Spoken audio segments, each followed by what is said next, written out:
Meanwhile, Cheryl bursts into a diner and turns up the volume of the jukebox. The locals run to call the police because they recognize her from missing posters. When a man touches her shoulder, Cheryl controls the minds of every man in the room and forces them to self-delete. Then she makes the women bow to her. At the same time, Lucky and the cops surround Kitty's house. She surrenders while the cops search the house, but they can't find Hub. There isn't blood anywhere and the cops start to doubt Lucky's story, so he points at Hub's demon board as proof. Soon the cops also arrest Marianne and Lucky tells Kate he did it to protect him, but Kate swears he won't testify against his parents, which means nobody will believe Lucky's demon story. Kitty and Marianne try to tell Ruby that Hub is saving the world, but they aren't taken seriously.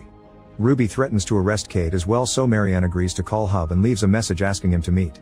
In the woods far from town, Hub starts unpacking an amp system because he thinks he can attract Lilith by blasting music. He saw a pentagram on the picture of the Abbey and has concluded he can use one to send Lilith back. They make twig runes and put them inside coffee cans to form the pentagram points, then they join them with wires and cover everything with leaves and dirt. Hub's worried about Lilith's mind control powers, but Midge explains they won't work on people who have been to hell. As soon as Hub starts playing music, Cheryl leaves the diner.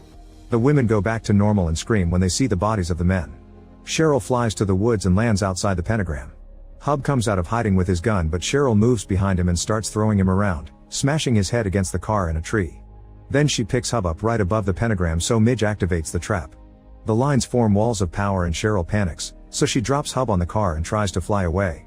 However, the trap keeps her in place. Next, Cheryl lands against the car and pretends to be an innocent woman, begging Hub not to kill her again. Hub can tell she's not Cheryl, so Lilith's voice tells him that if he lets her go, she'll let Cheryl live and Hub won't go to hell. As she talks, she heals all of Hub's wounds. He rushes to grab his gun, but when Lilith mentions his family, he decides to take the deal. Lilith transfers herself into a crow and Hub's bruises disappear from his arm.